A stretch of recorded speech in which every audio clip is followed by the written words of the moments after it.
அதிகமாய் நேசிக்கிற நல்ல தகப்பனே, நீர் கிருபையாய் கொடுத்திருக்கிற இந்த நல்ல மாலை கூடுகைக்காக உமக்கு ஸ்தோத்திரம். ஈசாக்கு மாலை வேளையில ஆண்டவரே உம்முடைய சமூகத்துல தியானித்த போது அவனுடைய துக்கத்தை கர்த்தர் சந்தோஷமாய் மாற்றி நீர் ஆண்டவரே ரெபேக்காலை கொண்டு வந்து கொடுத்து ஆசீர்வதித்த தகப்பனப்பா. இந்த பூமியிலே வந்தபோது கூட நீர் சொன்ன முதல் வார்த்தை, உங்கள் துக்கம் சந்தோஷமாய் மாறும் என்று சொன்னீர் ஆண்டவரே. அப்படி எங்கள் துக்கங்களை சந்தோஷமாய் மாற்றும்படி இந்த உலகத்திற்கு ஆண்டவரே உண்மையே பலியாக ஒப்பு கொடுத்து மீட்டெடுத்த அருள்நாதர் இயேசுவின் நாமத்தினாலே நாங்கள் இந்த வசனத்தை நாங்கள் தியானிக்க இருக்கிறோம் அப்பா. உம்முடைய வேதத்தின் அதிசயங்களை எங்கள் கண்கள் காணும்படி பேசுகிற அடியனை நீர் சிலுவை நிலையிலே மறைத்து பரிசுத்த ஆவியானவருடைய பலத்தோடு இந்த இடத்துல பேச தேவன் கிருபை செய்யுங்க.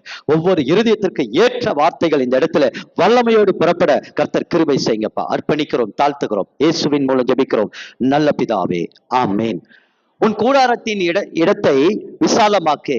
எனக்கு வாக்கு தத்தம் எல்லாம் எப்படி இருக்கு அப்படின்னு சொன்னா 2 பேதுரு 1ஆம் அதிகாரத்துல நீங்கள் 3ஆம் வசனத்துல வாசித்து பார்த்தீர்கள் என்று சொன்னால் அது அருமையான வாக்கு தத்தங்கள் என்று வேதம் சொல்லுகிறது. அது எப்படிப்பட்ட வாக்கு தத்தம்?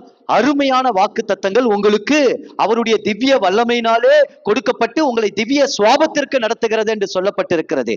அப்ப வாக்கு தத்தம் அருமையான வாக்கு தத்தம். அது எப்படி அருமையான வாக்கு தத்தம் அப்படின்னா, இப்ப இங்க இவ்வளவு பேர் நம்ம உட்கார்ந்து இருக்கிறோம், எல்லாருமே கையில பைபிள் இருக்கு, எல்லாருமே நீங்க விசுவாசிகள், நீங்க அனாயிட்டட் பர்சன், வேதத்தை நல்லா படிச்சவங்க, பைபிள் காலேஜ் படிச்சிருக்கிறீங்க, எல்லாமே உங்களுக்கு உண்டு, எல்லா அனுபவங்களும் உண்டு. இப்ப அருமையான வாக்கு தத்தங்கள் அப்படின்னு சொல்லும் போது இப்ப நான் ஒரு வார்த்தை சொல்லலாம், ஆனா அந்த அருமையான வார்த்தை உங்களுக்கும் பேசும். அந்த அருமையான வாக்கு தத்தம் உங்களோடையும் பேசும். அது இயர்லையும் பேசும், டேலையும் பேசும். சூழ்நிலைகள் மாறும் போதும் அது நம்மோடு கூட பேசுகிறது. அதனாலதான் அது எனக்கு மாத்திரம் நான் சொல்ற வார்த்தை மாத்திரம் அல்ல, ஒவ்வொருவருக்கும் ஒவ்வொரு பிரச்சனைகளுக்கும் மத்தியிலையும் அந்த தேவன் தம்முடைய வார்த்தையை கொண்டு பேசுகிறார், செயல்படுகிறார், நம்மளை விடுவிக்கிறார், அந்த வாக்கு தத்தத்தினாலே நம்மை ஆசீர்வதிக்கிறார். இதான் அருமையான வாக்கு தத்தம். அப்போ அந்த சுவாபமே மாறுது அப்படின்றார் அந்த இடத்துல பேதுரு. அவர் வாக்கு தத்தம் கொடுக்கும் போது அந்த சுவாபமே மாறுது, நம்ம குடும்ப நிலைமை மாறுது, சூழ்நிலைகள் மாறுது. அதுக்குதான் தேவன் தம்முடைய வாக்கு தத்தத்தை நமக்கு கொடுக்கிறார். அதனாலதான் கிறிஸ்து இயேசுவுக்குள் அவருடைய வாக்கு தத்தங்கள் ஆம் என்றும் ஆமீன் என்றும். வாக்கு தத்தம்னாலே அது எஸ் தான். அதை நான் இப்படி யோசிப்பேன், எப்படின்னா எனக்கு ஒரு வாக்கு தத்தம் வருது, நான் போய் உட்காந்து இப்ப பிரசங்கம் கேட்கிறேன் அப்படின்னு சொன்னா கருத்தா கேட்பேன். ஏன் அப்படின்னு சொன்னா எனக்கு என்ன கொக்கு மாதிரி உட்காரணும், ஜெபம் பண்ணிக்கிட்டே உட்காருவேன், எனக்கு என்னன்னு. ஏன்னா கொக்கு மீன் வந்தோடனே கொத்திட்டு போயிட்டே இருக்கும், எனக்குரிய வார்த்தையை எடுத்துக்கிட்டு அது போயிட்டே இருக்கும். அப்ப ஏன் அப்படின்னா பரலோகத்திலிருந்து ஒரு நன்மை கொடுக்கப்படாவிட்டால் ஒருவன் அந்த நன்மையை பெற்றுக்கொள்ள முடியாது. அப்ப வாக்கு தத்தம் எதுக்காக அப்படின்னா, தேவ பிள்ளைகள் இந்த உலகத்தினுடைய காரியங்களினாலே, உலகத்தில பிசாசுடைய நெருக்கங்களினாலே, ஒருவேளை மனிதர்களுடைய சூழ்நிலைகளினாலே நெருக்கப்பட்டு விழுந்து போய் விடக்கூடாதுன்னு தேவன் அவர் ஏற்கனவே நம்மை குறித்த ஒரு திட்டத்தை பிளஸ் பண்ணி டிசைன் பண்ணி நமக்கு அதை வாக்கு தத்தமா கொடுக்கிறார். அப்ப அந்த வாக்கு தத்தம் வந்ததே எதுக்காகனா, அந்த வாக்கு தத்தத்தை ஏற்கனவே பரலோகம் டிசைன் பண்ணியாச்சு. அதுதான் நமக்கு, இதை நம்ம விசுவாசிக்கும் போது அது நமக்குள்ள என்ன செய்யும்? கிரியை செய்யும். இதனால்தான் தெசலோனிக்கே பட்டணத்துல பவுல் சொல்லும் போது, நான் சொன்ன வசனம் நீங்க அதை விசுவாசத்தினால அது உங்களுக்குள்ளாக பலன் கொண்டதுன்றாரு. நான் இப்படி சொல்லுவேன், ஒரு கேன்சர்னு ஒரு வியாதி வருது வெளியே அவுட்புட், அது எப்போ வருது? அப்படியே நைட்டு தொடங்கி காலைல கேன்சர் வந்துருதா? இல்ல, அது என்னைக்கோ ஒரு நாள் அதோடைய கிருமி உள்ள போய் அது கொஞ்சம் கொஞ்சமா சரீரத்துல வளர்ந்து அது ஒரு நாள் வெளியில வரும்போது, இந்த சரீரத்துல அதுக்கு மேல அது கூட போராட முடியலன்னு வரும்போது அது வெளியில இருந்து ஒரு சப்ளிமெண்ட் உதவி தேவை, அதனால அது தன்னை வெளிக்காட்டுது, எப்பா இங்க ஒரு பிரச்சனை இருக்கு அதை கொடுங்க அப்படின்னு சொல்லி. அதே போலதான் தேவ பிள்ளைகள் தேவனுடைய வார்த்தைகளை வாக்கு தத்தங்களை கேட்க கேட்க கேட்க அவர்கள் ஆவிக்குரிய வாழ்க்கையில பலவான்களாய் மாறுவார்கள். நான் சொல்றேன், இந்த வருஷம் துவக்கத்தை போல இந்த வருஷம் முடிவு உங்களுக்கு இருக்க போறது இல்லைன்னு சொல்றேன். அப்போ இந்த வேத வசனம் என்ன சொல்லுகிறது? உன் கூடாரத்தின் இடத்தை விசாலமாக்குவேன். தேவன் சொல்லுகிறார், உங்கள் கூடாரத்தின் இடத்தை நான் விசாலமாக்குவேன் சொல்லுகிறார். இந்த இயர் ஆஃப் எக்ஸ்பேஷன், ஆண்டவர் ஒரு விரிவாக்கத்தின் ஆண்டவர்.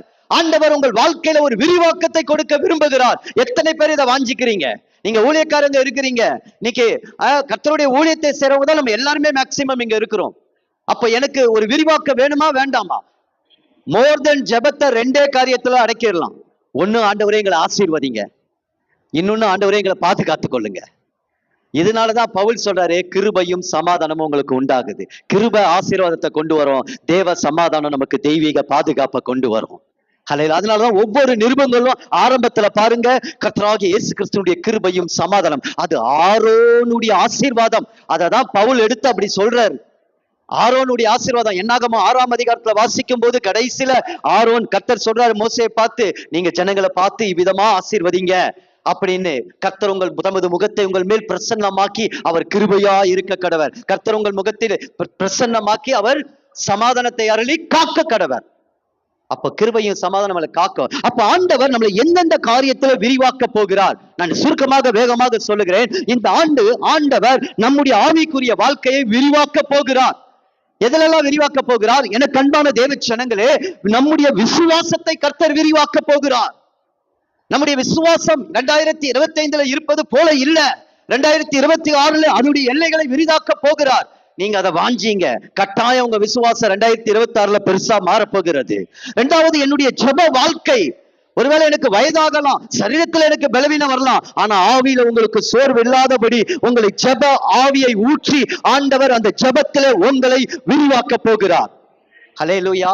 அதே போல சங்கீதக்காரர் வேதத்தை ஆரம்பிக்கும் போதே சொல்லுகிறார், துன்மார்க்கன் பதரை போல போவான், ஆனா தேவ பிள்ளைகளோ தன் தன் காலத்திலே கனி தந்து அவர்கள் இளையுதாத மரத்தை போல இருப்பார்கள், அவர்கள் செய்வது வாய்க்கும், அவர்கள் தேவனுடைய களத்தில் கோதுமை மணிகளாய் இருப்பார்கள். அப்போ நம்முடைய தியான வாழ்க்கை, வேத வசனத்தை தியானிக்கிற வாழ்க்கையில கர்த்தர் ஒரு எல்லைகளை விரிவாக்க போகிறார். நமக்கு அநேக நேரத்துல இந்த 3 காரியத்துலதான் பயங்கரமா சோர்வு வரும் பாருங்க. அப்ப பாருங்க, இந்த 3 காரியங்களிலே கர்த்தர் ஒரு விரிவாக்கத்தை கொடுக்க விரும்புகிறார். அது அவருடைய ஆவியினாலே ஆக போகிறது. அதனாலதான் சகரியா 4ஆம் அதிகாரத்தை வாசிக்கும் போது, பலத்தினாலும் அல்ல பராக்கிரமத்தினாலும் அல்ல, அது தேவனுடைய ஆவியினாலே ஆகும். இந்த ஆண்டு ஆண்டவர் இன்னொரு காரியத்துல விரிவாக்கத்தை கொடுக்க போகிறார். என்னுடைய கீழ்ப்படிதலிலே ஒரு விரிவாக்கத்தை கொடுக்க போகிறார். நம்ம யாருமே பெர்ஃபெக்ஷன் கிடையாது. ஏதோ ஒரு விதத்துல நம்ம என்ன பண்றோம், எங்கேயோ குறைவுபட்டுக்கிட்டு தான் இருக்கோம். அதனால எங்கேயோ ஒரு இடத்துல அடி வாங்கி கொண்டு தான் இருக்கிறோம். நான் நிறைய அடி வாங்கிட்டு தான் இருக்கிறேன். அப்ப இந்த ஆண்டு கர்த்தர் நமக்கு கீழ்ப்படிதலை விரிவாக்க போகிறார். ஹல்லேலூயா. பலியை பார்க்கிலும் கீழ்ப்படிதல் உத்தமம். அந்த கீழ்ப்படிதல், இயேசு இந்த பூமியில கீழ்ப்படிந்தவராயிருந்து அந்த கீழ்ப்படிதலை நமக்கு கற்றுக் கொடுத்தார்னு பைபிள் சொல்லுது. கீழ்ப்படிதலை விரிவாக்க போகிறார். சத்திய வெளிச்சம் நமக்கு வரும்போது, இதுதான் சத்தியம் சொல்லும் போது, நம்ம இருதயத்தை நம்ம உடனே தாழ்த்தி நம்ம ஆண்டவருக்கு கீழ்ப்படுகிற ஒரு இருதயத்தை கொடுக்க போகிறார். ஹல்லேலூயா, ஹல்லேலூயா. அதே போல தேவனுடைய ஊழியத்தை செய்கிற, தேவனுடைய சமூகத்துல வரும்போதெல்லாம் தேவனுக்குள்ளாக நம்மை அர்ப்பணிக்கிறதுல இந்த ஆண்டு ஒரு விரிவாக்கத்தை கொடுக்க போகிறார். நம்ம அர்ப்பணிப்பு ரொம்ப முக்கியம், கமிட்மெண்ட் ரொம்ப முக்கியம். ஆண்டவர் நம்மளை அப்படிப்பட்ட ஒரு சூழ்நிலையிலே நடத்த போகிறார். ஹல்லேலூயா. அது மாத்திரமல்ல, ஆண்டவர் நம்முடைய குடும்பத்துல, நான் சொல்றேன் இதை விசுவாசிங்க, இந்த ஆண்டு நம்முடைய கூடாரத்தின் எல்லைகளை ஆண்டவர் விரிவாக்க போகிறார் என்று சொன்னார். குடும்பத்துல இருக்கிற உறவுகளில் ஒரு சமாதானத்தை விரிவாக்க போகிறார். ஹல்லேலூயா. இதை ஆண்டவர் மட்டும்தான் செய்ய முடியும். அவர்தான் ஆண்டவர் குடும்பத்துல உறவுகள்ல ஒரு பெரிய சமாதானத்தை கொடுத்து ஆண்டவர் அந்த குடும்பத்தின் எல்லைகளை விரிவாக்க போகிறார். சத்துரு வெள்ளம் போல வருவான், சத்துரு பிரிவினை ஆவியோடு வருவான், ஆனா கர்த்தர் ஆவியானவர் கொடியேற்றுவார். ஹல்லேலூயா. அதே போல குடும்பத்துல பிள்ளைகளுடைய வாழ்க்கையில கர்த்தர் ஒரு பெரிய ஜெயத்தை கொடுக்க போகிறார். பிள்ளைகளுடைய வாழ்க்கையில ஒரு எக்ஸ்பெக்ஷனை, கர்த்தர் ஒரு விரிவாக்கத்தை கொடுக்க போகிறார். நீ இந்த ஆண்டவர் நீங்க அதை பார்க்க போறீங்க. அதே போல நம்ம செய்கிற தொழிலில கர்த்தர் ஒரு பொருளாதாரத்துல ஒரு விரிவாக்கத்தை கொடுக்க போகிறார். பூமி எங்கும் காரில் இருந்தாலும் கர்த்தர் நம்ம மேல உதிப்பார். கர்த்தரால நம்ம நடத்தப்படுறோம். அவர் நம்மை விரிவாக்குவார். எந்த சூழ்நிலையா இருந்தாலும் கர்த்தர் நம்மை விரிவாக்குவார். அதே போல ஊழியம் செய்யறவங்களுக்காக நான் சொல்றேன், என்னையும் நான் சேர்த்து சொல்றேன், NMS ஊழியத்தையும் சேர்த்து சொல்றேன். இந்த ஆண்டு ஆத்தும திரட்சியை கர்த்தர் கொடுப்பார். எதிர்ப்புகள் அதிகமாக இந்த ஆண்டு ஆத்தும திரட்சிகளை கொடுப்பார். ஹல்லேலூயா, ஹல்லேலூயா.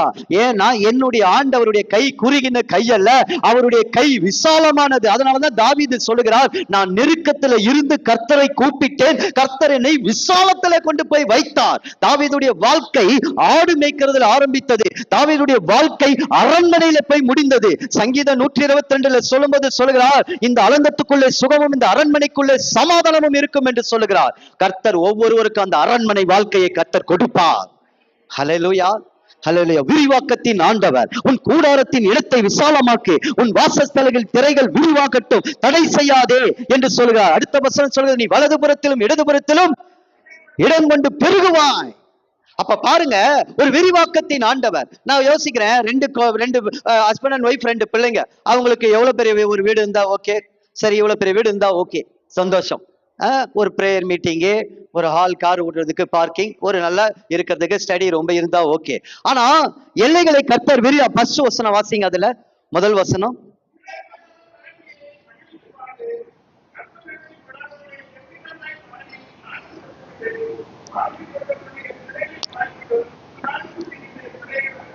கர்த்தர் சொல்லுகிறார். இந்த வேத வசனம் இஸ்ரவேலர்கள் அடிமைப்பட்டு அவர்கள் ஆண்டவர் மீட்டெடுத்து வரும்போது அங்கு பாலான ஒரு காரியங்களை பார்க்கிறார்கள். எல்லாம் பாலாய் போய் கிடக்கிறது. அப்போ இந்த மலடு என்பது ஒருவேளை நம்ம அதை லிட்டரலா எடுக்கலாம், இல்ல எழுத்தின்படி எடுக்கலாம். ஆனா நான் எடுத்திருக்கிறதுனா ஒரு கர்ப்பத்துல ஒரு எம்டி, நம்முடைய வாழ்க்கையில காணப்படுகிறதான ஒரு குறைவு.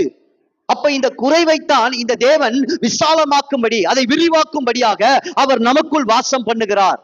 அவர் நமக்குள் செயல்படுகிறவராய் இருக்கிறார். எனக்கு அன்பான தேவச்சனமே, இந்த வேளையில நான் சொல்றேன், நீங்க எந்த காரியத்துல குறைவுபட்டு இருந்தாலும் நான் சொல்றேன், விரிவாக்கத்தின் ஆண்டவர். ஒருவேளை எனக்கு சுகவீனம் இருக்குன்னு நான் சொல்றேன், ஆண்டவர் இந்த ஆண்டு அந்த சுகத்தின் எல்லையை விரிதாக்க போகிறார். உங்க பலவீனங்களை நீக்கி ஆண்டவர் சுகத்தின் எல்லைகளை விரிதாக்கப்படுகிறார். ஹாஸ்பிட்டல் செலவு வராதுன்னு சொல்றேன். இதை நீங்க விசுவாசிங்க. ஆமா, ஆண்டவரே, நீர் எனக்கு கொடுக்கிற கையின் பிரயாசத்தின் அனுபவத்தை நான் தான் அனுபவிக்கணும் ஆண்டவரே. அதை கொண்டு போய் நான் விரையும் செய்யக்கூடாது. ஹல்லேலூயா. ஆண்டவர் அதையும் விரிவாக்குவார். சுகத்தை கொடுக்கிறவர் அவர்தான். அவர்தான் யெகோவா ராஃபா. கர்த்தர் அதையும் செய்ய வல்லவரா இருக்கிறார். அப்போ ஒரு எம்டி, ஒரு குறைவு. பிரதர், நான் ஜெபித்துக்கிட்டே இருக்கிறேன், நான் எவ்வளவு ஜெபித்து பார்க்கிறேன், நான் எவ்வளவு உபவாசித்து பார்க்கிறேன், நான் எவ்வளவு நாள் காத்திருந்து பார்க்கிறேன், எனக்கு ஒரு பலனும் இல்லை அப்படின்னு நீங்க நினைக்கலாம். நான் சொல்றேன், எம்டியை ஆண்டவர் நிறைவாக்க வருவார். அதுல ஒரு விரிவாக்கத்தை கொடுப்பார். உங்க கர்ப்பம் ஒரு மலடுதான். அது ஒரு கஷ்டமான சூழ்நிலை தான். ஏன்னா இஸ்ரவேல்ல மலடு இருந்ததுன்னா அந்த ஜனங்கள் அவங்கள ரொம்ப அற்பமா எண்ணுவாங்க. நம்ம வாழ்க்கையில சில குறைவுகள் இருக்கும்போது மற்றவங்க நம்மளை பார்க்கும் போது ஏளனமா நினைப்பாங்க, நம்ம கூட பழக மாட்டாங்க, நம்ம கூட பேச மாட்டாங்க.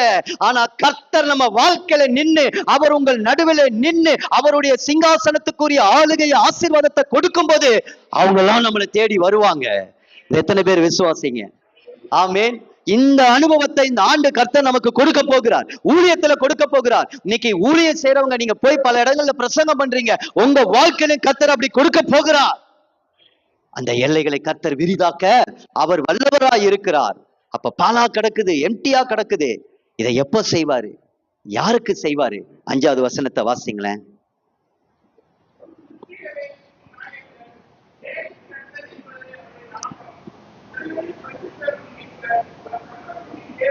என்னப்படுவார்? யாருக்கு செய்வார்? உன் சிருஷ்டிகரே, உன் நாயகர், your maker in your husband. இந்த உலகத்தை சிருஷ்டித்தவர் என் மணவாளன். அவரை நம்ம மனவாளனா கொண்டிருக்கும் போது, அவரை நம்ம தலையா கொண்டிருக்கும் போது, எல்லா காரியத்தை குறித்து அவரிடத்துல வேண்டுதலோடு, ஜெபத்தோடு, ஸ்தோத்திரத்தோடு அவரை விசாரித்து, ஒரு காரியமா விசாரிக்காம ஒரு காரியமா செய்யாதபடி எல்லாவற்றையும் இது தேவ சுத்தமா என்று அவரை தலையா வைத்து நீங்க செயல்படும் போது அவங்களுக்கு கர்த்தர் என்ன செய்வார்? எல்லைகளை விரிவாக்குவார். அதை எப்படி விரிவாக்குவாரு? அந்த குறைவுகள் எல்லாம் ஆண்டவர் எப்படி நிறைவாக்குவார் பாருங்க. அது அற்புதமா பிலிப்பியர்ல பவுல் எழுதுறாரு பாருங்க. பிலிப்பியர் 4ஆம் அதிகாரம் 19வது வசனம் உங்களுக்கு தெரிஞ்சதுதான், வாசிங்களா எடுத்தவங்க.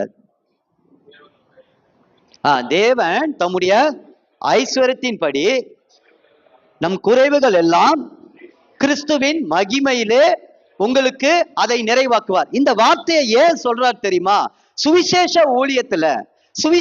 ஊழியத்துல அந்த பிலிப்பு பட்டணத்தார் அவங்க என்ன செஞ்சாங்கன்னா, மக்கதோனா பட்டணத்தாரை போலவே இவங்களும் ஆண்டவருக்கு உதவி செஞ்சாங்க. அந்த சுவிசேஷ ஊழியத்துக்கு பவுலுக்கு கொடுப்பதிலையும் ஜெபிப்பதிலையும் தரித்திரத்திலிருந்து கொடுத்தாங்க. அதனாலதான் பவுல் அந்த இடத்துல சொல்றாரு, உங்ககிட்ட நான் பெற்றுக்கொண்டதை பூரணமா பெற்றுக்கொண்டேன், திருப்தியாவும் இருக்கிறேன், அது தேவனுக்கு சுகந்த வாசனையாவும் பலியாவும் இருந்ததுன்னு சொல்லிட்டு தான் சொல்றாரு. இப்போ உங்களுக்கும் ஒரு சில குறைகளை நான் பாக்குறேன், ஆனா அதையும் ஆண்டவர் என்ன செய்வாராம்?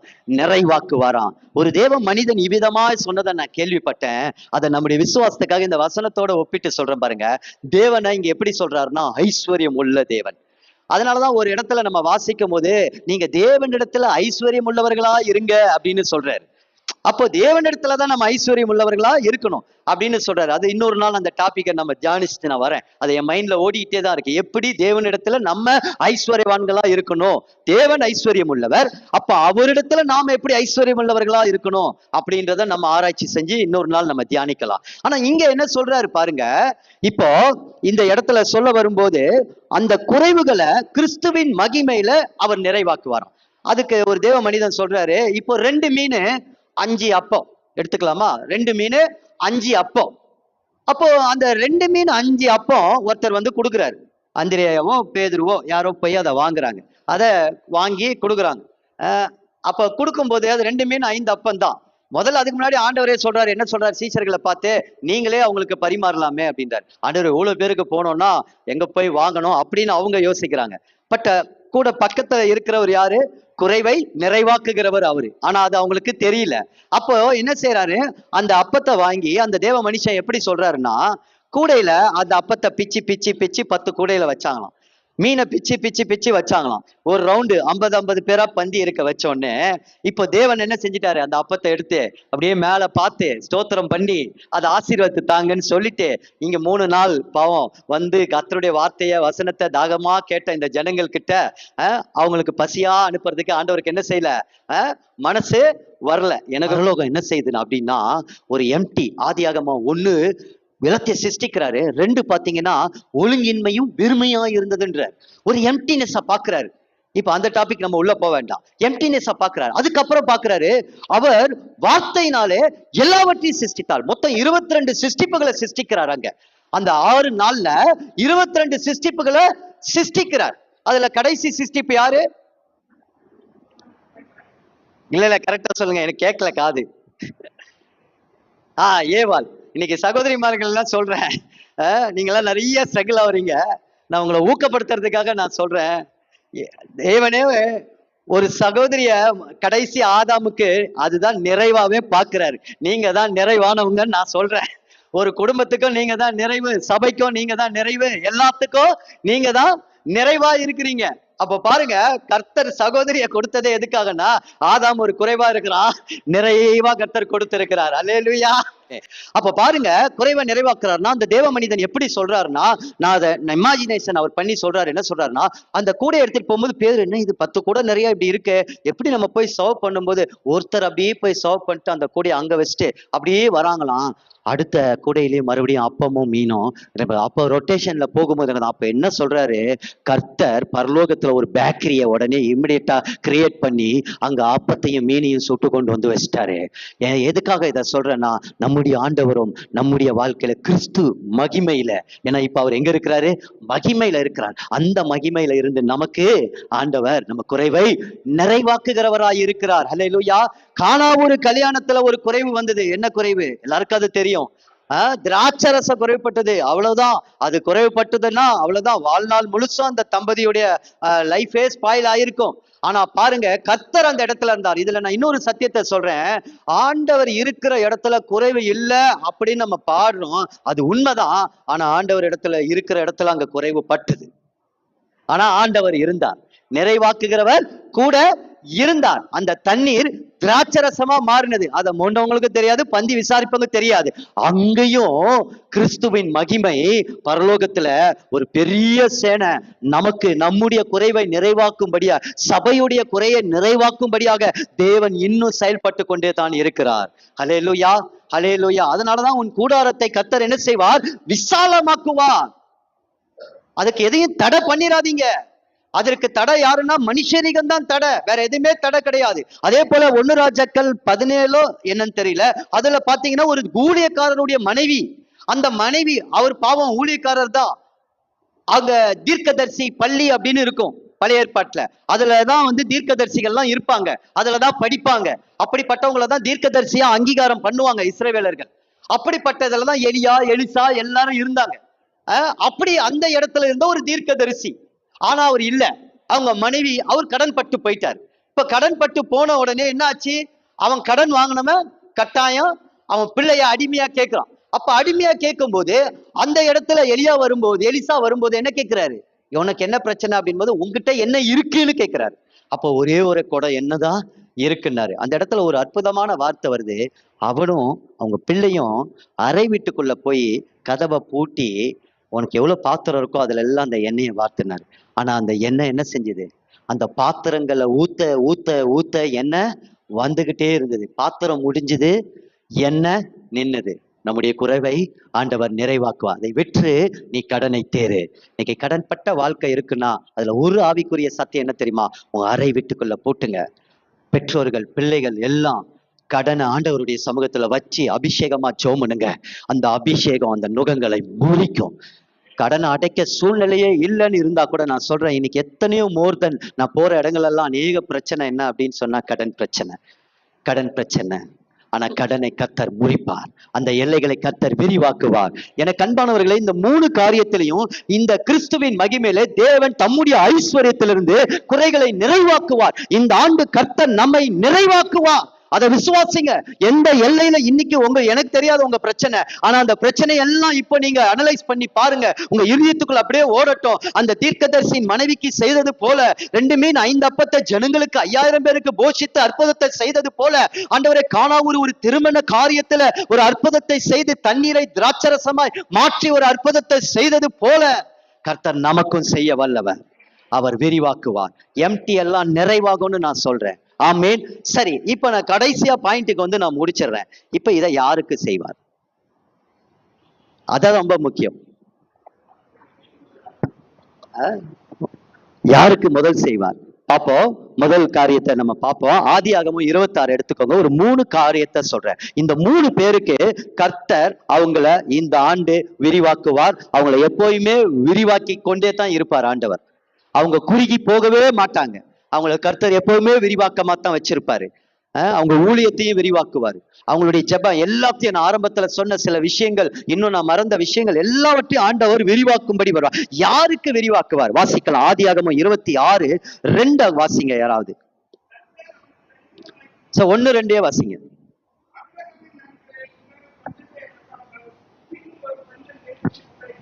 ஒரு சூழ்நிலை பஞ்சம்.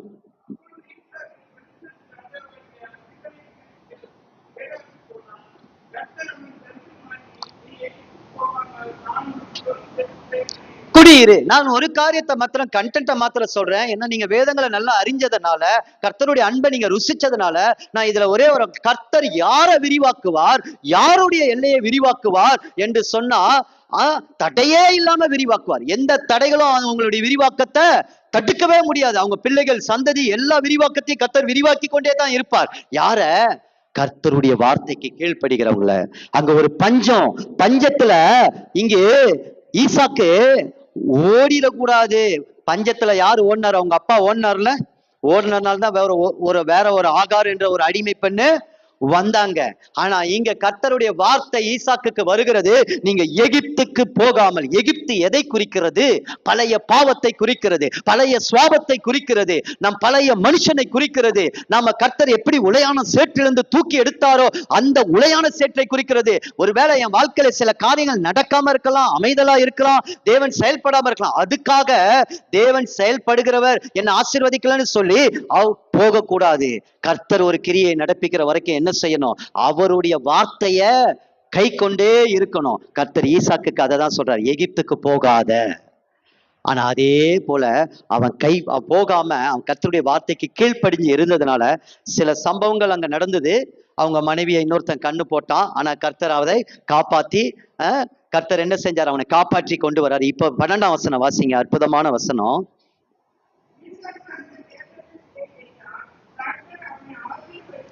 அந்த எந்த தேசத்தை விட்டு பஞ்சத்துக்கு போக வேண்டான்னு சொல்லி கீழ்ப்படிந்தானோ அதே தேசத்துலதான் கர்த்தர் அவனை ஆசீர்வதித்தார். சில பேர் என்கிட்ட ஜப குறிப்புக்கு வருவாங்க.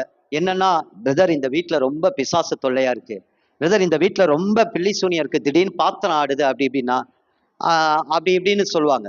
நான் சொல்லுவேன், அப்போ நான் வீடை காலி பண்ணிட்டு போயிட்டுமா அப்படின்னு சொன்னேன். இல்ல இல்ல இல்ல, அப்படி மட்டும் தயவு செய்து செய்யாதீங்க. உங்க எல்லைய கர்த்தர் விரிவாக்க போகிறார். நான் யதார்த்தமா சொன்னேன். நீங்க உறுதியா இருங்க, கர்த்தருடைய வார்த்தையை பற்றி கொண்டு உறுதியா ஜெபத்துல இருங்க.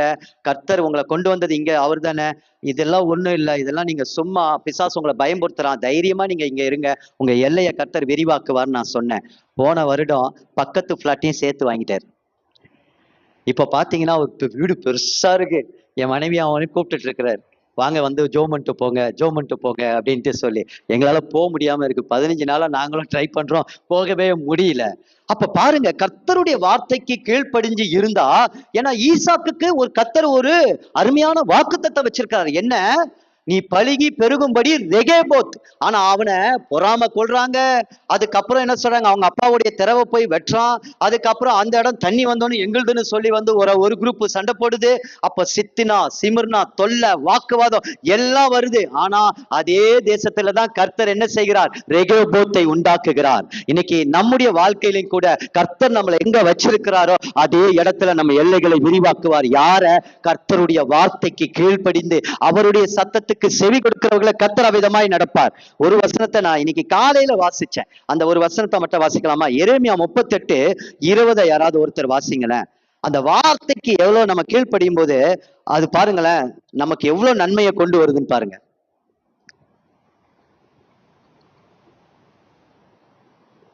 38:20.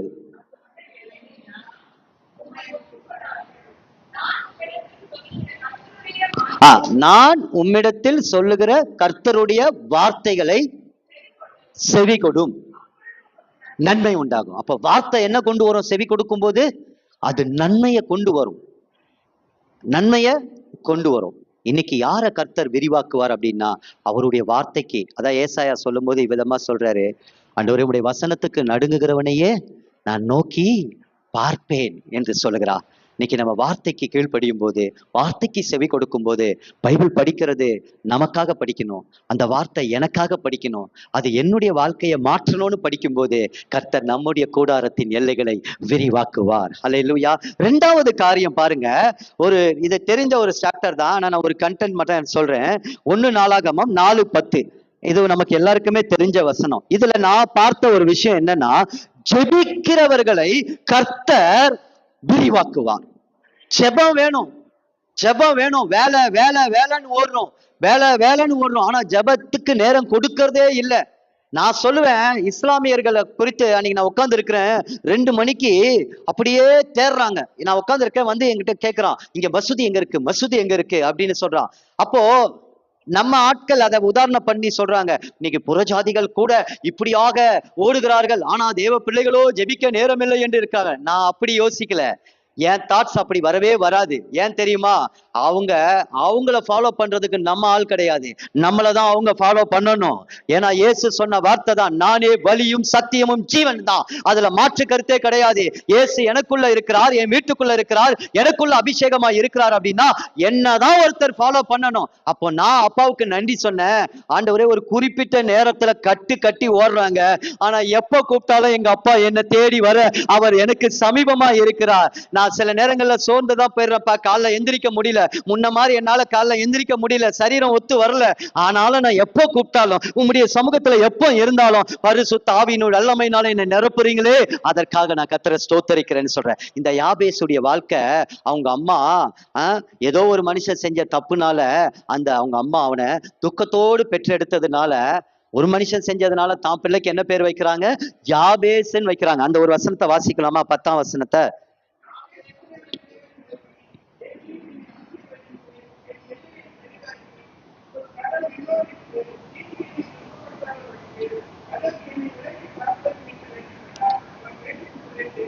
அவ்வளவுதான் வேண்டிக் கொண்டது. அப்போ யாபேசுடைய வாழ்க்கையில் ஒரு துக்கம் காணப்பட்டது.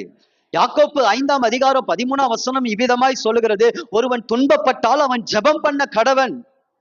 அதே அதிகாரத்துல 16வது வசனம் சொல்லுகிறது, நீங்கள் ஒருவருக்கொருவர் உங்கள் குற்றங்களை அறிக்கை செய்து ஒருவருக்காக ஒருவர் ஜெபம் பண்ணுங்கள். நாங்க பிரேயர் செல் வைத்திருக்கும் போது அப்படிதான் ஜெபம் பண்ணுவோம்.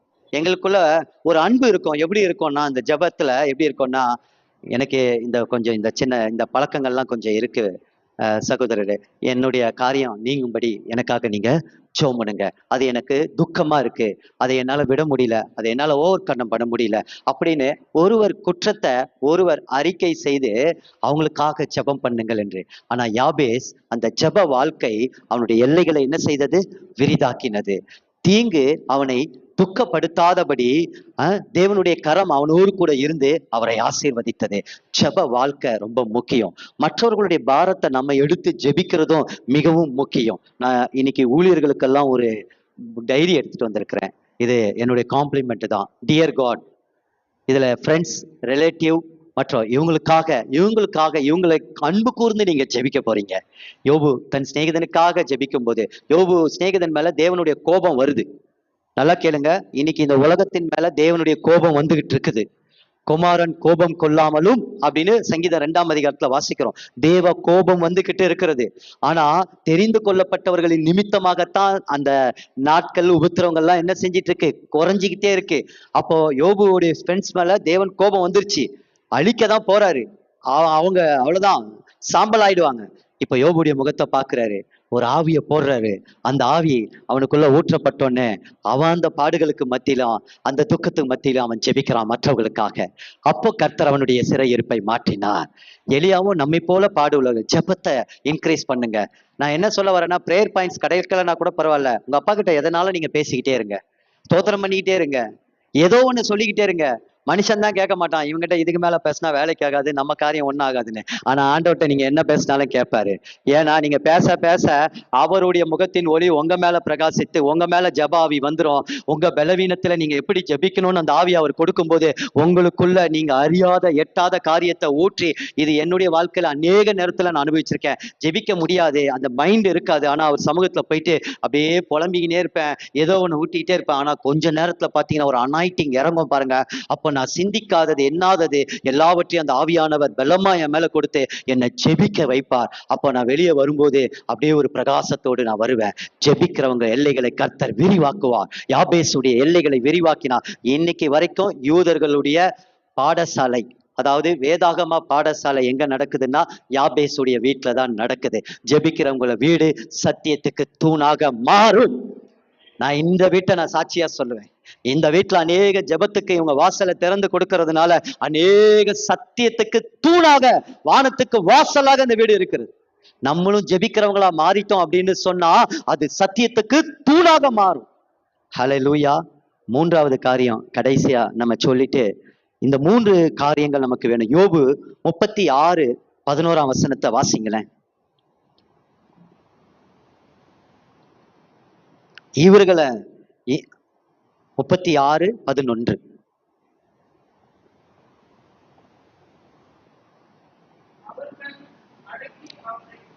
அவர்கள் அடங்கி அவரை சேவித்தால் தங்கள் நாட்களை நன்மையாகவும் தங்கள் வருஷங்களை செல்வ வாழ்வாகவும் கொடுப்பார். செல்வ வாழ்வாகவும் போக்குவார்கள். மணிகள் அவரை அடங்கி அவரை சேவித்தால் என்று சொன்னா கர்த்தருக்காக நீங்க இயன்ற ஊழியத்தை இந்த கடைசி நாட்கள்ல செய்யுங்க. உங்களால இயன்ற ஊழியத்தை செய்யுங்க. சுவிசேஷ பாரத்தோடு ஆண்டவருடைய ஊழியத்தை நீங்க செய்யும் போது கட்டாயம் நான் சொல்றேன், நாட்களை கர்த்தர் நன்மையினால நிரப்புவார். வருஷங்கள் செல்வ வாழ்வாக மாறும். கர்த்தருடைய வார்த்தை பொய் சொல்லாது. நான் அதுக்கு ஒரு சாட்சியா இருக்கிறேன். என் குடும்பம் ஒரு சாட்சியா இருக்கிறது. நான் ஒண்ணுமே இல்லாம வந்தவன். நான் ஜீரோல இருந்துதான் என் லைஃப் ஸ்டார்ட் ஆச்சு. ஆனா இன்னைக்கு வரைக்கும் கர்த்தர் என்ன அழைச்ச அழைப்புல, கர்த்தர் எனக்கு கொடுத்த ஊழியத்துல எவ்வளோ பேர், எவ்வளோ விதங்கள்ல போராட்டங்களும் எவ்வளோ கஷ்டங்களும் உபத்திரவங்களும் என் பாதையில வந்தது. ஆனா நான் கர்த்தரை சேவிக்கிறதுல நான் விடவே இல்லை. எவ்வளவு தரித்திரம் தெரியுமா, செத்து போலான்னு கூட எனக்கு தரித்திரங்கள் எனக்கு வந்திருக்கிறது. எத்தனையோ பிரச்சனை, எத்தனையோ குடும்ப சூழ்நிலைகள், உறவுகள் புரிந்து கொள்ளாத சூழ்நிலைகள். ஆனா ஊழியத்தை விடல. என் சின்ன ஊழியத்தை நான் செஞ்சுக்கிட்டே தான் இருந்தேன். ஆனா நான் ஜெபிச்சுக்கிட்டே இருந்தேன். என்ன தெரியுமா, ஆண்டவரே என் எல்லையை விரிதாக்குங்க, என் வெள்ளையை எரிதாக்குங்க. எனக்கு ஒரு ஆட்டிடியூட் உண்டு, எனக்கு ஒரு நல்ல குணம் உண்டு. என்னன்னா, நிறைய பிரச்சனை வந்ததுன்னா காலையில போய் தேவ சமூகத்துல நின்றுவேன். அதே போல குடும்பத்துல சில பிரச்சனைகள் வரும்போது அது சில மன கஷ்டம் வரும். வீட்டுக்கு வீடு வாசப்படிதான், அதை ஒத்துக்கிட்டு தான் ஆகணும். இப்ப இல்ல, ஒரு காலத்துல. அப்ப வரும்போது எங்க பிரச்சனை எல்லாம் எப்ப தெரியுமா வெளியே வரும்? குடும்ப ஜபத்துலதான் வெளியே வரும். குடும்ப ஜபத்துல சொல்லும் போது யாருமே ஏத்து பேசவே முடியாது. ஏன்னா நான் தேவன்கிட்ட பேசிக்கிட்டு இருப்பேன். ஜபம் முடிச்சுட்டு அப்படியே போயிடுவோம் எல்லாருமே. அப்படி கர்த்தர் அந்த ஊழிய பாதையில ஆண்டவரை சேவிக்க சேவிக்க டே டு டே லைஃப்ல அவர் விரும்புகிற ஒரு வாழ்க்கைய, அவர் நம்மை குறித்திருந்த திட்டத்தை ஆண்டவர் கொடுத்து, ஆண்டவர் கொஞ்சம் கொஞ்சமாக உயர்த்தி, அங்க வேதம் சொல்லுகிறது வருஷத்தை செல்வ வாழ்வாக்குவார்கள். பவுல் அப்போஸ்தலர் ஊழியத்தை பாருங்களேன். அவருடைய ஊழியத்துல அப்போஸ்தலர் 20:19 யாராவது வாசிங்க. அவரை போல நம்ம யாருமே பாடுபடலைங்க. அவரை போலவே, ஆனா அந்த பாடுகளுக்கு மத்தியில ஆண்டவர் அவர் எவ்வளவு உறுதியா பற்றி கொண்டாரு, எவ்வளவு உண்மையா நடந்தாரு, எவ்வளவு உத்தமமா நடந்தாரு. அதை தான் நம்ம கவனிச்சு பார்க்கணும். வாசிங்க அத 20:19 பாருங்க. மிகுந்த மனத்தாழ்மையோடும் மிகுந்த கண்ணீரோடும் பாருங்க, யூதர்களின் தீமையான ஆலோசனையினால சோதனைகளோடும் நான் கர்த்தரை சேவித்தேன். ஹல்லேலூயா, ஹல்லேலூயா. ஆண்டவரை சேவிக்கணுங்க. கஷ்டம் வருது, கஷ்டம் நல்லா இருந்தா ஊழியம் செய்யறது, கஷ்டம் இருந்தா கொஞ்ச நாள் ஊழியத்தை விலக்கி வைக்கிறது, அப்புறம் கொஞ்சம் நல்லா ஆயிட்டோம்னா உடனே ஊழியத்து பக்கம் வர்றது, இதெல்லாம் இருக்கக்கூடாது. கர்த்தர் நமக்கு ஒரு அழைப்பை வச்சிருக்கிறாரு. உங்க ஒவ்வொரு மேலும் ஒரு அழைப்பை வச்சிருக்கிறாரு. ஒவ்வொரு மேலும் ஒரு ஊழிய பாரத்தை வச்சிருக்கிறாரு. நாம அவருடைய சரீரமா இருக்கிறோம். ஒவ்வொருவரும் நம்ம ஒரு அவயமா இருக்கிறோம். ஆண்டவருடைய இந்த சுவிசேஷ பணியை மற்றவர்களுடைய ரட்சிப்புக்காக நாம ஏதாகிலும் செயல்படணும். ஆண்டவர் ஒரே வார்த்தை சொல்றாரு, உங்களால இயன்றத செய்யுங்க. என்ன சொல்றாரு? உங்களால இயன்றத நீங்க செய்யுங்க. கர்த்தர் பாருங்க, இந்த கடைசி நாட்கள்ல ஊழியம் செய்யறவங்களை கர்த்தர் ஆசீர்வதிப்பாருங்க. நாங்க ஏன் ஊழியம் செய்யணும்னு நான் சொல்றேன் அப்படின்னு சொன்னா, எத்தனையோ பேர் என்னோட பலமா ஊழியம் செய்யறாங்க, எத்தனையோ பேர் வல்லமையா ஊழியம் செய்யறாங்க. நான்லாம் ஒரு துரும்புதான்னு வச்சுக்கோங்க, ஒண்ணுமே கிடையாது. ஆனா எனக்கு கொடுத்த ஊழியத்துல நான் கரெக்டா இருப்பேன். அதுல நான் இங்க இந்த வலதுபுறம் இடதுபுறம் சாயறதுலாம் இருக்காது. ஆமா, ஆனா இது வரைக்கும் கர்த்தர் அற்புதமா தான் நடத்தி சென்றிருக்கிறார். நான் அதுக்கு ஒரு சாட்சியை கூட சொல்லுவேன். என்னன்னா, கடந்த மாதத்துல அந்த ஊழியத்துல கர்த்தர் கிரியைகளை நடப்பிக்கிறார். காலையில ஜிஎஸ் சொல்றாரு, இந்த ஊழியத்துக்கு சித்தூர் டிவிஷன்ல 10-12 மிஷனரிகளுக்கு கிறிஸ்மஸ்க்கு ஒரு ட்ரெஸ் வேணும், கட்டாயம் அவங்களுக்கு கொடுக்கணும் அப்படின்னு சொல்றாரு. நீங்க அதை கொடுக்கலையான்னு கேட்கிறாரு. அப்ப நான் சொன்னேன், இல்லைங்கய்யா, நான் ஹாஸ்டலுக்கு மட்டும்தான் கொடுத்தேன், அவங்களுக்கு நான் கொடுக்கல, அது நான் ரெஸ்பான்ஸ் பண்ணல, நான் எடுக்கல. அப்படியாயா அப்படின்னு சொன்னாரு. அவரு என்கிட்ட பேசிட்டு அது ஒரு தோல்வியை போல ஜெனரேட் செய்ய தலைமைத்துவத்துல இருந்து கேட்கும் போது நமக்கு அது ஒரு பாரமா இருந்தது. நான் உடனே, தகப்பனே, நான் இப்ப என்ன செய்வேன், நான் யாருக்கிட்டையும் போய் கேட்க முடியாது, ஆண்டவரே இந்த ஊழிய பாதை எனக்கு ஆசீர்வாதத்தை கொடுங்க அப்படின்னு சொல்லி ஒரு பார்வை தான் ஆண்டவர்கிட்ட பார்த்துட்டு ஜெபம் பண்ணிட்டு போனேன். எண்ணூருக்கு அன்னைக்கு ஈவினிங் எண்ணூர்ல ஜெப கூட்டம். அந்த எண்ணூர் ஜெப கூட்டத்தை முடிக்கிறேன். ஆபிரகாம் டேனியல் என்றவரு 10 மிஷனரிக்கு சாரியும் 10 மிஷனரிக்கு பேண்ட் ஷர்ட்டும் எடுத்து, இது உங்களுக்கு தான், இந்த ஊழியத்துக்காக நாங்க எடுத்துட்டு வந்து கொடுத்துருக்குறோம் அப்படின்னாரு. எனக்கு என் கண்களுக்கு என்ன சொல்ல, இது தாங்க ஊழியம். கர்த்தர் அந்த ஊழியத்தை ஆசீர்வதிக்கிறார். அந்த ஊழியத்தினுடைய சரியான தேவைகளை கர்த்தர் சந்திக்கிறார். ஏன்னா ஜிஎஸ் பேசுறது அவருக்கு தெரியாது, நானும் அவர்கிட்ட போய் கேட்கல, இந்த தேவை வேணும்னு சொல்லியும் நாங்க அறிக்கையும் செய்யல. ஆவியானவர் கிரியை செய்வார். ஹல்லேலூயா. அப்ப பாருங்க, இந்த கடைசி நாட்கள்ல கர்த்தர் நம்ம ஊழியத்தை உண்மையா செய்யும் போது, ஆண்டவருக்காக நம்ம உண்மையா நம்ம அழைப்புல நிற்கும் போது, ஆண்டவர் ஊழியத்துல அற்புதத்தை செய்வார். ஊழியத்துல அதிசயத்தை செய்கிறது மாத்திரம் இல்ல, உங்க குடும்பத்தை மற்ற குடும்பத்தை காட்டிலும் வித்தியாசப்படுத்துவார். நான் அதை தான் கடைசியா சொல்லி முடிக்கிறேன். வித்தியாசப்படுத்துவார். அவங்கள மாதிரி உங்களுக்கு இருக்காது, ஆனா அவங்கள விட பிரச்சனை உங்களுக்கு நிறைய இருக்கலாம். ஆனா பாருங்க, உங்க குடும்பத்துல ஒரு பெரிய வித்தியாசம் இருக்கும். அது என்ன வித்தியாசம் சொல்லுங்க பாப்போம். கை தட்டுங்க. யாரோ சொன்னாங்க, சமாதானம் தான், சந்தோஷம். அவ்வளோ பாடுபத்தில இருந்தாலும் உங்ககிட்ட ஒரு தெய்வீக சமாதானத்தை ஆண்டவர் கொடுப்பாரு, ஒரு தெய்வீக சந்தோஷத்தை கொடுப்பாரு. அதனாலதான் கடைசியா சொல்லி முடிக்கிறேன். மல்கியா 3:15 யாராவது ஒருத்தர் வாசிங்க அந்த கடைசி வசனம்.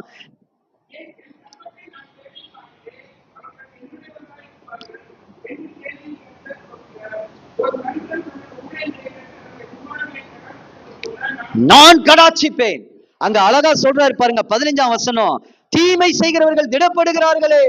ஒருவேளை அப்படிதான் இருப்பாங்க, ஆனா நீங்க கர்த்தருக்கு ஊழியம் செய்கிறவங்களை கர்த்தர் கடாட்சிப்பார். கடைசி நாட்களில ஊழியம் செய்கிறவனுக்கும் செய்யாதவனுக்கும் உள்ள வித்தியாசத்தை ஆண்டவர் கொடுப்பார். யாரை விரிவாக்குவார்? தேவனுடைய வார்த்தைக்கு முக்கியத்துவம் கொடுக்கிறவர்களை விரிவாக்குவார். தேவனுடைய சமூகத்துல போய் எப்போதும் அவரோடு பேச வேண்டும் என்ற வாஞ்சியோடு யாபேசை போல ஜெபிக்கிறவர்களை ஆண்டவர் என்ன செய்வார்? எல்லைகளை விரிவாக்குவார். யாரை விரிவாக்குவார்? கர்த்தருக்காக என்றதை நீங்கள் செய்யும் போது கர்த்தர் உங்கள் எல்லைகளை விரிவாக்குகிற ஆண்டவர். அவர் கடைசி நாட்களில அந்த எல்லைகளிலே வந்து அவர் கடாட்சிப்பார் அப்படின்னு சொன்னா அவர் உங்களுக்கு வேண்டியது எல்லாம் செய்து முடிப்பார், பராமரிப்பார். ஹல்லேலூயா, ஹல்லேலூயா. நம்ம எல்லாரும் கண்களை மூடுவோமா? நம்ம கொஞ்ச நேரம் ஆண்டவருக்கு இந்த வார்த்தைக்காக சோத்தரிப்போமா? உன் கூடாரத்தை நான் விசாலமாக்குவேன் என்று சொன்னவர் இந்த மாலை வேளையில ஒரு வாக்குத்தத்த வார்த்தையோடு, ஒரு அருமையான வாக்குத்தத்தோடு வந்திருக்கிறார். ஓ தகப்பனே, ஓ உமக்கு நன்றி ராஜா, ஓ உமக்கு நாங்க நன்றி செலுத்துகிறோம் ஆண்டவரே. ஓ கோடான கோடி நாங்க நன்றி செலுத்துகிறோம் அப்பா. ஓ உமக்கு நாங்க நன்றி செலுத்துகிறோம் அப்பா. இந்த வார்த்தைக்காக நன்றி அப்பா. ஓ எல்லைகளை, உங்களுடைய பிள்ளைகளுடைய எல்லைகளை நீர் விரிவாக்குகிற ஆண்டவராய். ஓ தகப்பனே அப்பா, ஓ தகப்பனே அப்பா, உமக்கு நன்றி ராஜா. நன்றியோடு உம்மை துதிக்கிறோம் அப்பா. உம்முடைய பிள்ளைகளுடைய வாழ்க்கையை நீர் விரிவாக்க போகிறீர் ஆண்டவரே. உமக்கு நாங்கள் நன்றி செலுத்துகிறோம். இதை நாங்கள் வாஞ்சிக்கிறோம் ஆண்டவரே. உம்முடைய வார்த்தையின் மூலமா இந்த சத்தியத்தை கேட்டிருக்கிறோம் ஆண்டவரே. கட்டாயம் நாங்கள் இந்த ஆண்டு அதிகமாக உம்முடைய வார்த்தைக்கு பக்கமாக எங்கள் இருதயத்தை நாங்கள் திருப்புகிறோம் சகப்பனே. ஆண்டவரே, எங்கள் முழங்கால்களை நாங்கள் அதிகமாய் முடக்குகிறோம் அப்பா. எங்களுக்கு எக்ஸ்ரே எடுத்து பார்க்கும்போது இந்த முழங்கால் முட்டி தேஞ்சிருக்கணும் ஆண்டவரே. அந்த அளவுக்கு ஆண்டவரே ஒரு காய்ப்பு பிடிக்கணும் ஆண்டவரே. அந்த அளவுக்கு ஆண்டவரே இந்த உம்முடைய ஆவியை எங்க மேல ஊற்ற போகிறதுக்காக சோத்திரம் அப்பா. ஆமாப்பா, தேசத்தை அழிக்காதபடி திறப்புல நிற்கவும் சுவரை அடைக்கத்தக்கவும் நான் ஒரு மனுஷனை தேடுகிறேன். இன்னைக்கு வரைக்கும் தேடிக்கிட்டே இருக்கிறீங்கப்பா. ஓ இயேசுவின் நாமத்தினால பிதாவாகிய தேவனுக்கு முன்பாக எங்களை நாங்க இப்ப அர்ப்பணிக்கிறோம் ஆண்டவரே. ஓ ஜெபிக்கிற ஆவியை ஊற்றுங்க ஆண்டவரே. வீணான காரியங்களில, வீணான அலுவலக காரியங்களில, வீணான பேச்சுகளில, வீணான நபர்களோடு நிற்காதபடி ஓ எங்கள் கால்களை தேவனுக்கு முன்பாக ஆண்டவரே உம்மை நோக்கி பார்த்த ஆண்டவரே. தேசம் அழிந்து போய் கொண்டிருக்கிறது ஆண்டவரே அப்பா. சபை சீர்கெட்டு போய் கடந்து இருக்கிறது. எங்களுக்கு முன்பாக அடுத்த தலைமுறையினர் அழிந்து கொண்டிருக்கிறார்கள் ஆண்டவரே. நாங்கள் ஆயிக்கும் பெத்தேலுக்கும் முன்னாக நிற்கிற ஆசாரியர்களாய் எழும்ப செய்யுங்க ஆண்டவரே. ஓ ஆண்டவரே, எங்களால நாங்க எதையும் கடன் பட்டோ எங்களால முடியாத காரியத்தை ஒரு நாளும் நீங்க செய்ய சொல்றதே இல்லப்பா. அவள் தனக்கு இயன்றதை செய்தாள் என்று வேதம் சொல்கிறதப்பா. இன்னைக்கு அந்த அர்ப்பணிப்போடு ஆண்டவரே, நாங்க ஏதாவது எங்க தாளந்த நாங்க மறைச்சு வைக்க கூடாது.